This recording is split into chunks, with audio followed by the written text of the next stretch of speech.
Warning, warning! As a medical doctor, I must inform you that there are side effects to this coaching session. Beware. It may enhance your self-esteem, cause you to experience vibrant health, encounter long-term weight loss, heal damaged relationships.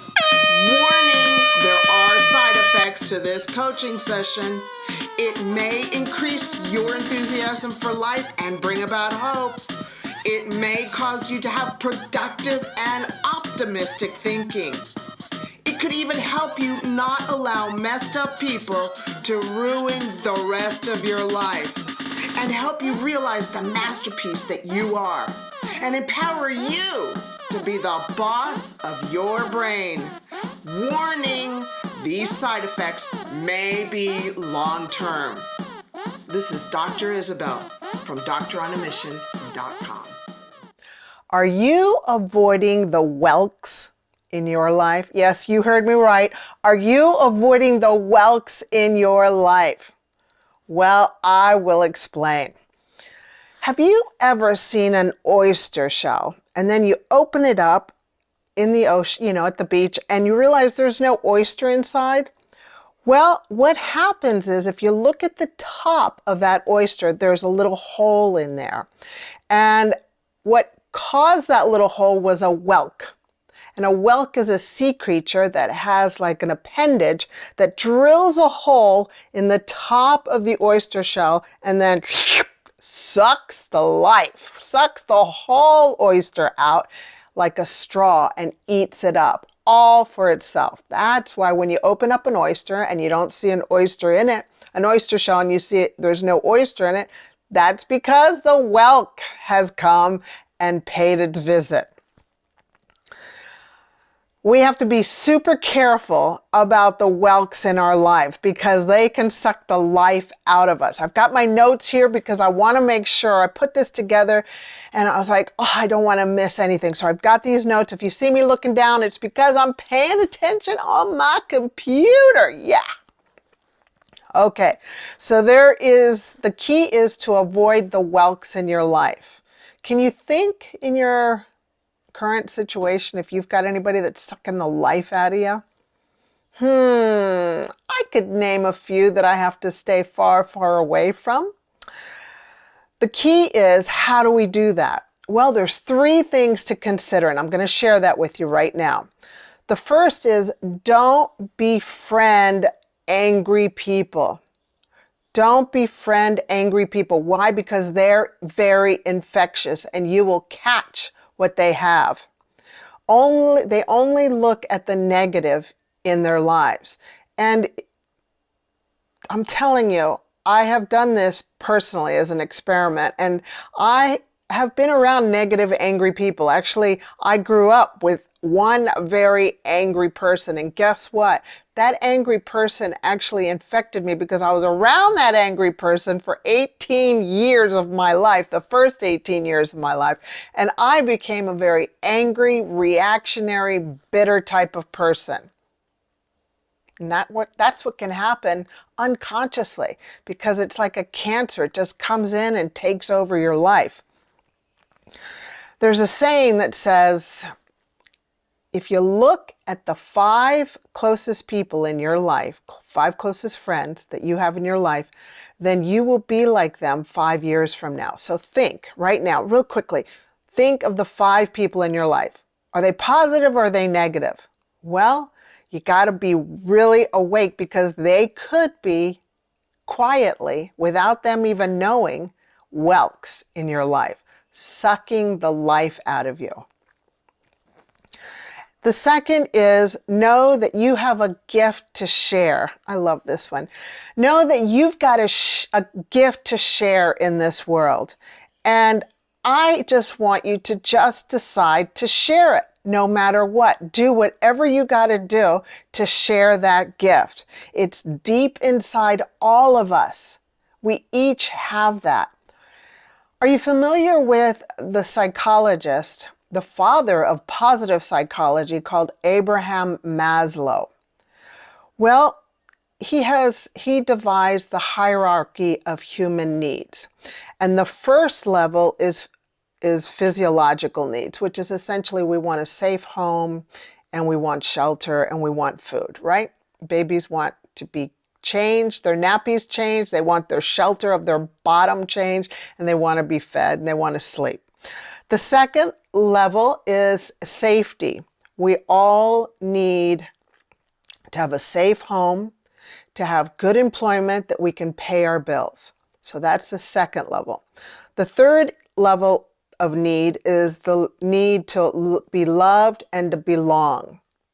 Yes, we all want to feel connected and loved and appreciated. And boy, during this COVID, the pandemic, I know a lot of people that have been cut off, because of the isolation, and it has affected them. It's brought on a COVID type of depression because it has stopped this third level, this third need described by Abraham Maslow, the father of positive psychology. So I'm all in with Abraham Maslow. The fourth need is self-esteem, and that is the need to be respected and hence have confidence to achieve your goals in life.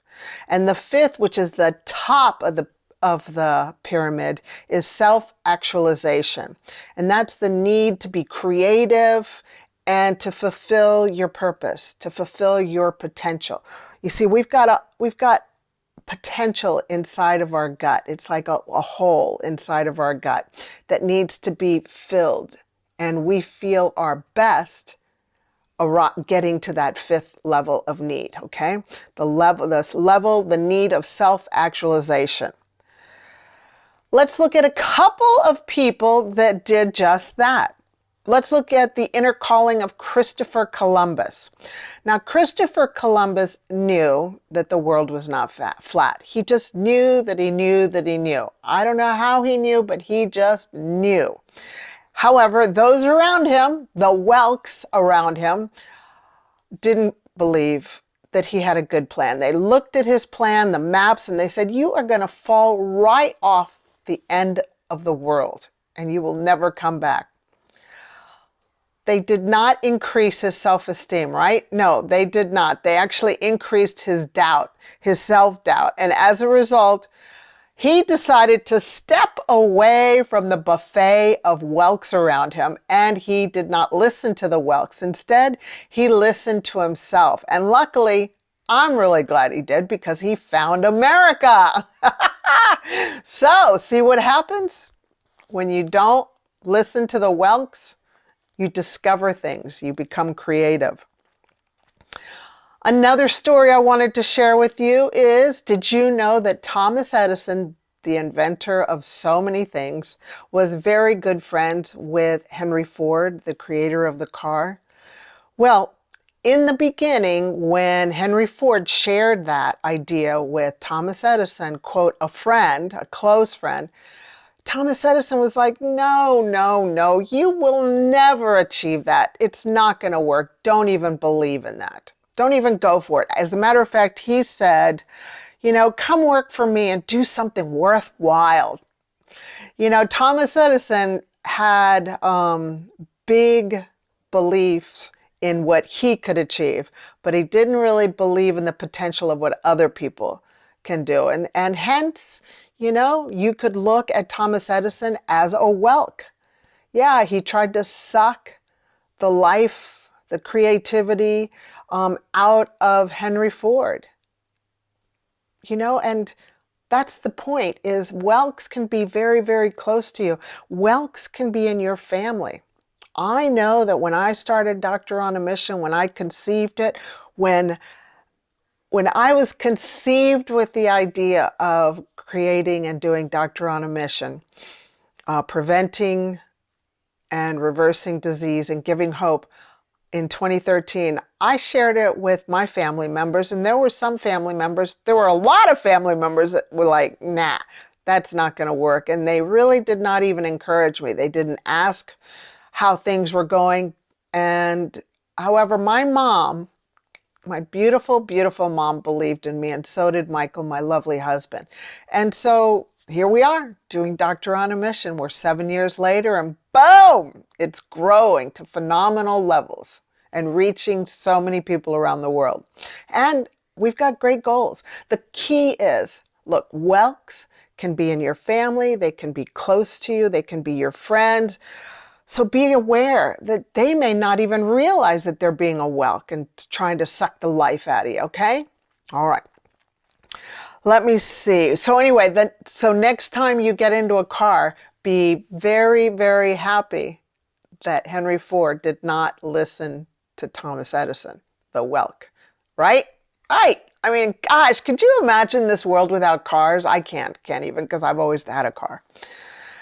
Let's see. Whelks will stop you from sharing your gift, that sweet music that is inside of you, to share with the world. Another story that I want to share with you is the story of Luigi Taricio, who was born in 1796, and he was a collector of violins, very many violins. He died, and when he died, he had 246 valuable violins in his attic. Not in his rooms, but in the attic, like stuffed away. Gosh, could you imagine just going around Italy and around Europe and or around the world and just buying violins, very valuable violins? And one of the most expensive violin was the Stradivarius.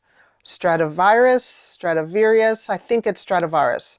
And that's essentially like a Ferrari, the Ferrari of violins. And it makes beautiful, beautiful music. If you just YouTube the Stradivarius violin, you'll hear beautiful, beautiful violinists playing it. And the world was robbed of all that gorgeous, precious music for a total of 147 years. You see, what had happened is when Luigi died, all those 246 violins were in his attic, and they weren't released and discovered and shared with the world for 147 years after he passed away. Wow. So the point is, don't die with the music still inside of you. Don't let the whelks suck the life out of you, suck that beautiful music that you've got to share with this world. Your gift. Okay? All right. And that can happen with whelks that are very close to you, in family, friends, and just acquaintances. The third thing to consider in avoiding whelks is surround yourself with people who encourage you, who speak life into you, who lift you up. I get that from my mom. She's 95 years young, living independently in her 5th floor cottage in a condominium in Washington, D.C. And right now during the pandemic, I call her and we speak almost every day. There are a couple of days that just kind of slip by, and I don't know how it happens, but I don't get a chance to give her a call because of the time difference. You know, Washington, D.C., New Zealand, there's a lot of hours in between. There's only like a short period of time that we get to talk to each other. However, every time we do talk to each other, she just lifts me up, and I know I lift her up. I do that on purpose. And we make each other laugh, you know, and sometimes we cry, but it's good crying. It's happy crying. She doesn't really cry. She calls me the crybaby, but that's just because I feel the world so much. But anyway, the point is I surround myself with people who encourage me, and Mom is one of those people, and I just love being with her. She never discourages me. She's always believed in me. And you want to surround yourself with people who want you to be your best, that want you to go to your next level at all times, okay? So that's what a whelk is. It's somebody who will dig a hole into your brain, because, you know, a lot of us aren't the bosses of our brains. And to be a successful person, you have to be in control of your brain and your body. Yep, I can honestly say, to be successful in this world, you've got to be in control, to be the master of your brain and a master of your body. I know it's hard, but it's the way you become successful. And whelks are out there. They're in our family. They're in our friends. They're with our coworkers, the news, anything. Just they're out there, and they will suck all life that's in you. It can happen. Gosh, so you're not even aware that it happens. It can just happen. So to recap, you do these 3 things. You consider doing these 3 things. 1, don't befriend angry, bitter people. They're infectious and you will catch what they have. Run away from those people. I am so allergic to negative people. I run far, far away, and I definitely do not have a feast in that buffet of bitterness. The second is know that you have a gift to share with this world. Okay? Give yourself time to learn what that gift is. We'll talk at another vlog on how to go about figuring out what your gift is. And then the third is surround yourself with non-whelks, okay? All right. That's the life lesson on how to avoid whelks in your life.